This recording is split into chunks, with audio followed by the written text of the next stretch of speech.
अस्सलाम वालेकुम दोस्तانو शिरदल तखनीकी मालूमाती चैनल ता खरागलास अल्लाह ताला दې وکړي چې د صحت او عافیت جامه پتن ولرئ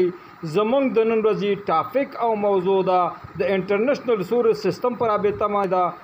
دوستانو په نړیوال او انټرنیشنل سطح باندې سولر سیستمونه په درې ډول دي اول اپ ګریډ سولر سیستم دوهم آن ګریډ سولر سیستم او دریم هایبرید سولر سیستم اول راځو دوستانو اپ ګریډ سولر سیستم ته اپ ګریډ سولر سیستم عبارت د هغه سولر سیستم څخه دی چې په هغه کې سولر پینل انورټر یا یو پی ایس او ورسره بیټرۍ نصب شوي دوستانو د دې د کار او فعالیت سیستم داسې وي چې د ورځې لخوا بیټرۍ هم چارجوي او کورونو ته یا دفترونو ته پاور سپلای اے سی پاور سپلای هم پاور سپلای کوي او د شپې لخوا دوستانو چې کله د لمر وړانګې ختم شي نو چې کوم سټور شوي بیټرۍ دي چارج شوي بیټرۍ دي د شپې لخوا د بیټرۍ څخه استفاده کیږي او په دې کې د ګریډ لخوا چې کوم دولتي یا حکومتي برقونه وي دوستانو برېښنا وي هغه موجوده نه وي نو ځکه دې ته اپ ګریډ سولر سیستم ویل کیږي دوستانو دوهم راځو آن ګریډ سولر سیستم ته آن ګریډ سولر سیستم عبارت د هغه سولر سیستم څخه دی چې په هغې کې سولر پینل انورټر یا یو پی ایس او ورسره د ګریډ برېښنا موجوده وي دولتي برېښنا یا حکومتي برېښنا ورسره موجوده وي او د دې سره بیټرۍ موجود نه وي د سټور یا ذخیره کولو لپاره د دې د کار او فعالیت سیستم داسې دی دوستانو چې د ورځې له مخې د سولر پینلو څخه استفاده کیږي انورټر ته دوستانو کرنټ ورکوي ډیسي کرنټ او د انورټر په واسطه باندې ډیسي کرنټ چې دا اے سی کرنټ ته چینج کیږي او کور کې هغه برقي وسایل چې موږ په اے سی چلو د هغې څخه استفاده کوو کله چې شپه شي او د لمر وړانګې ختم شي نو دوستانو په دغه صورت کې د سولر پینل برق چې دی دوستانو دا آف کیږي او د ګریډ یعنې دولتي برېښنا چې حکومتي برېښنا چې دوستانو د دې څخه کار او فعالیت اجرا کوي یعنې د ورځې له مخې د سولر پینلو څخه استفاده کوي او د شپې له مخې د دولتي برېښنا څخه استفاده کوي نو دوستانو ځکه دې ته ویل کیږي آن ګریډ سیستم چې په دې کې دولتي برېښنا موجوده وي او د سټور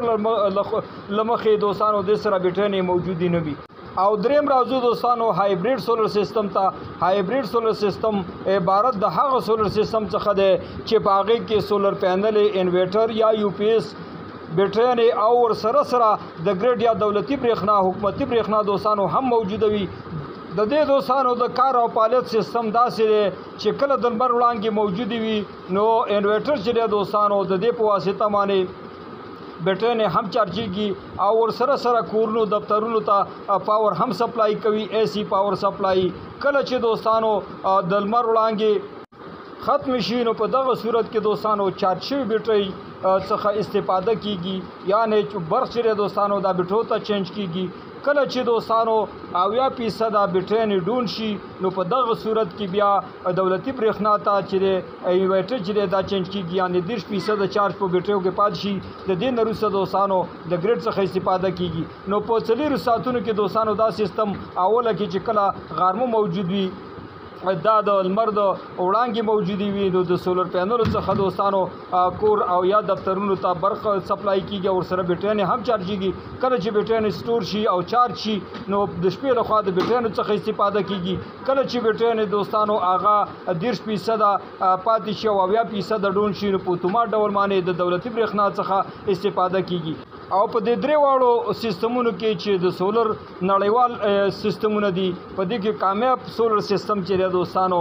دا چې دی هایبرید سولر سیستم دی ځکه چې په دې هایبرید سولر سیستم کې د درې منبعو څخه استفاده کیږي چې سولر پینل دي د سټور لپاره بیټرۍ دي او ورسره دولتي برېښنا ده چې دې ته د ګریډ برېښنا ویل کیږي نو که دوستانو تاسې غواړئ د خپلو کورونو دفترونو یا کمپنیانو شرکتونو لپاره سولر سیستم انرژي دا سیستمونه جوړ کړئ نو تاسې دوستانو د هایبرید سولر سیستم مونه جوړ کړئ چې په دې سره ستاسې په 4 ساعتونو کې بالکل هغه برق چې دی دوستانو دا قطع کیږي نو تاسې کولی شئ په اتومات ډول د دې درې وړو منبعو څخه استفاده وکړئ دوستانو زموږ د نن ورځې ټاپک او موضوع همدومره وه که غواړئ د برق تخنیک څخه ځانونه برخمن کړئ او خپل هر قسم برقي وسایل په خپلو کورونو کې ترمیم او جوړ کړئ نو ستاسو څخه مې غوښتنه دا ده که زما چینل مو نه وي سبسکرایب کړئ او دوستانو که دا ویډیو مو خوښه شوې وي در سره لایک کړئ د توجه نه مو یو نړۍ مننه السلام علیکم